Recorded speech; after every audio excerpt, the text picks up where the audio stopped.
السلام عليكم ورحمة الله تعالى وبركاته. مع جديد قناة أبو بهادي للتكييف والتبريد. اليوم سأقدم لكم شرح في مشكل حصل عندي في هذا الكرت الإلكتروني تبع غسالة LG،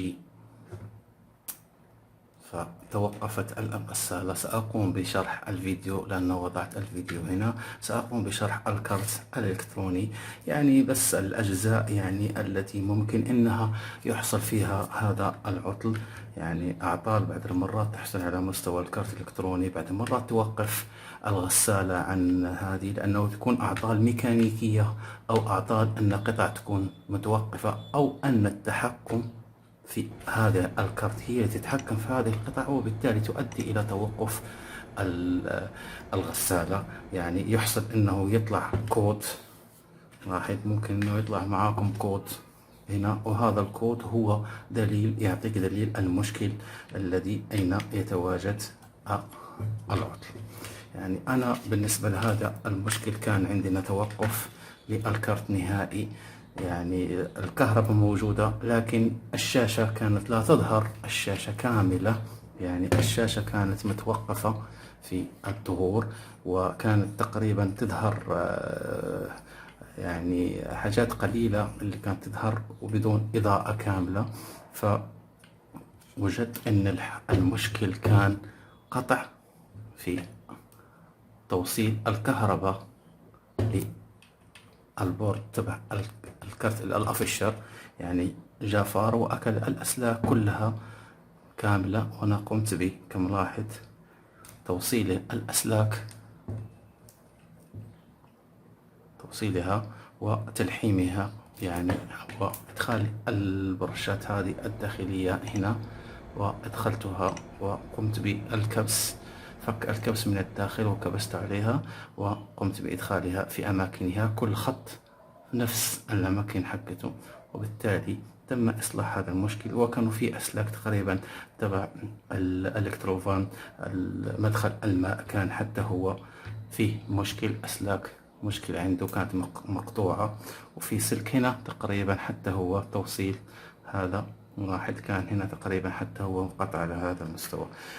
هذه هي المشكل اللي كان حاصل معايا في هذه البوردة، والحمد لله تم إصلاحه.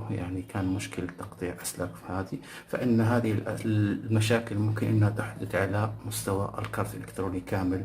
فكم واحد عندنا هذا الكارت، سأقوم بشرح مختصر. ممكن أنه أعطال تكون على مشكل الكهرباء. كم واحد، هذا تقريبا مدخل الكهرباء. من هنا عندنا المحول، لاحظ هذا محول الكهرباء. بعض المرات هذا المحول يحترق، فيؤدي إلى عدم توصيل الكهرباء للبوردة والتحكم.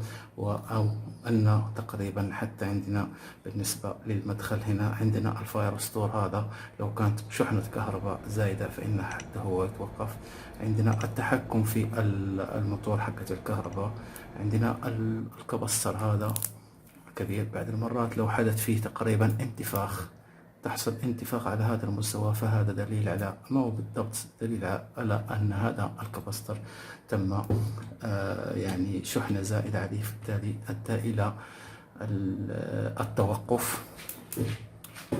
كما نلاحظ عندنا الكبسترات هذه كلها حتى هي مسؤولة على كل قطع ومداخل التحكم في الموتور، وتحكم في البريسوستات حقت المويه، مستوى الماء. فإنها لو قامت بالانتفاخ جميع ممكن فكها، ومعرفة المقاومة التي مكتوب عليها تقريبا كم فولت وكم ميكروفاراد. كم واحد هنا عندنا كم ميكروفاراد مكتوب هنا، تقريبا هنا 10 ميكروفاراد. لو ما قمت بتجربته ولو أعطاك القياس نفسه فإنه دليل على أنه في مشكل. هذه بالنسبة ثانية. عندنا هذه الروليات حتى هي بعض المرات تعطي إشارة تتوقف، وبالتالي تنحرق من الداخل، فتصبح لا تعطي إشارة للموتور زي الموتور حقة الموية، فإنه يتوقف عن التشغيل. عندنا هذه القطعة الترانزستور الترياك، هذا بدون شطرة معلش، لأنه عندي أسماء شوية ضعيفة بالنسبة للإلكترونيات، فأنا أقوم بقدر المستطاع إني أشرح. يعني حتى هذه يكون عندي فيها بعض المرات مشكل في الأقطاب تبعها، فإنها حتى هي تقوم بالفك والتست وتجربتها، لأنها حتى هي تنحرك. عندنا القطع كلها هذه، يعني أغلبية القطع الإلكترونية لو كنت توقفت فيها، فهذه القطعة يعني هذه الكارت الإلكتروني يجب تصليحها من طرف فني إلكترونيات، لأنه تقريبا بالنسبة للمصلحين حق الغسالات لازم يكون عندهم اختصاص وخبرة في الإلكترونيات من أجل تصليح هذه الكروت. فأنا قمت يعني شرح مبسط على قدر معلوماتي في هذه الكروت، وعلى حساب المشاكل التي حصلت معي. فأي مشكل بيحصل معي بقوم بطرحه على القناة، فهذا المشكل حصل معي بقمت بشرحه. وهذه الشروحات الثانية فهي تقريبا اجتهاد مني عشان أقدمها تقريبا للمساعدة فقط. فهذه هي تقريبا اللي ممكن أنها تحصل هذه المشاكل في هذه الأنواع، هذه الكروت. هذا كل شيء.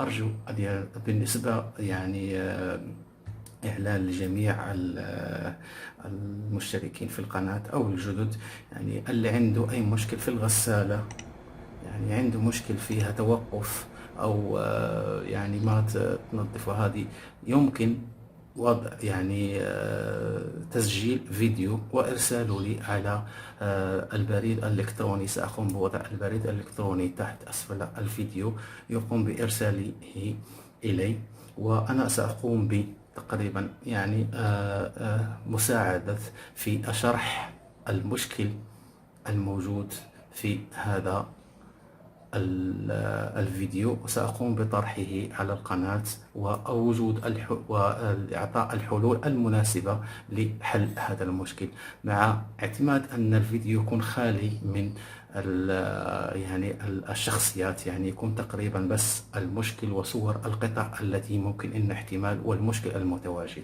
سواء على مستوى الغسالات او الثلاجات او المكيفات او يعني اي شيء يعني ممكن انه يتصلح عندكم فيه مشكل. فهذا اعلان يعني ساقوم بطرحه في القناة ان شاء الله. هذا كل شيء. أرجو أن ينال إعجابكم، ولا تنسوا الاشتراك ليصلكم جديدنا، والسلام عليكم ورحمة الله تعالى وبركاته. لا تنسى الإعجاب والاشتراك في القناة. جميع الحقوق محفوظة لدى قناة.